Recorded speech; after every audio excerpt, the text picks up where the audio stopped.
Hello everyone, আজকে বানাচ্ছি সোয়াবিনের কারি খুবই সহজ পদ্ধতিতে। প্রথমে সোয়াবিনটাকে ভিজিয়ে নেব ঠান্ডা জলে, তারপরে আলুগুলোকে এরকম সাইজে কেটে নিতে হবে, নিয়ে ভালো করে ধুয়ে একটা প্লেটে তুলে নিতে হবে। এরপরে যে ভিজানোর সোয়াবিনটা ছিল সেই সোয়াবিনটাকে তুলে নিতে হবে নিখড়ে।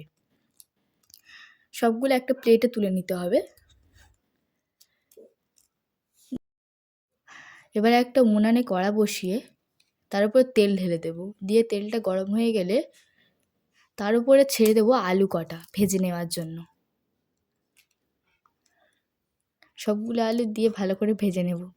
এর ভিতরে দেবো নুন আর হলুদের গুঁড়ো, দিয়ে ভালো করে নেড়ে চেড়ে নেব যাতে সবার গায়ে লেগে যায় হলুদের গুঁড়ো আর নুনটা। এটা প্রায় লাল লাল হয়ে এসছে, ওই জন্য একটা থালাতে এটা তুলে নিয়েছি। নিয়ে সেই তেলের ভিতর আরও একটু তেল দিয়ে সয়াবিন কটাকেও ভেজে নেব।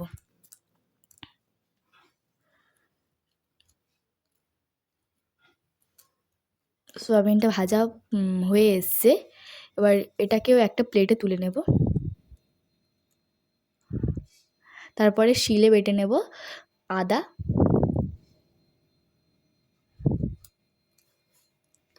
আদাটা বাটা হয়ে গেলে শিলনোড়াতে বেটে নেব লঙ্কা।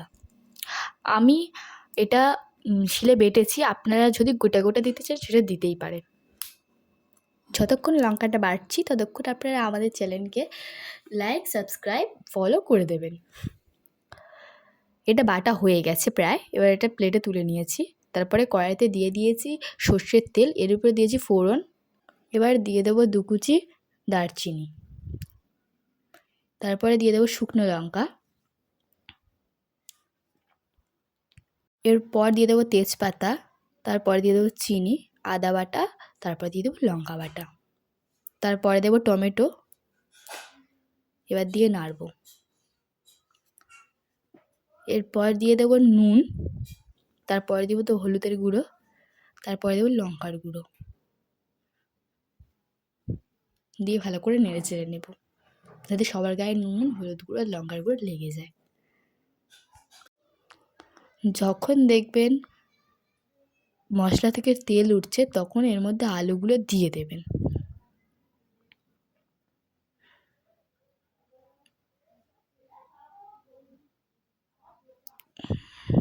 তারপর এটা ভালোভাবে নেড়ে চেড়ে নিতে হবে।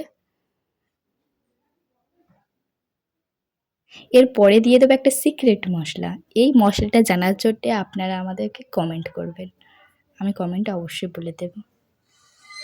দিয়ে এটা ভালো করে নেড়ে চেড়ে নিতে হবে।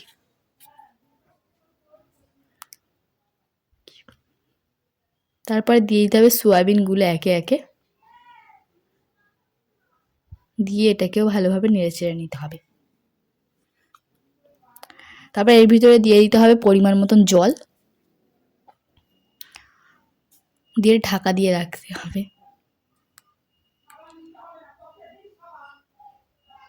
কিছুক্ষণ পরে খোলার পর দেখবেন জলটা ফুটে উঠেছে। তারপর এরপর দিয়ে দেবেন, তারপর এটা লাবিয়ে নিয়ে এরপর দিয়ে দেবেন গরম মশলা। ব্যাস রেডি। খুবই দারুণ খেতে হয়েছে।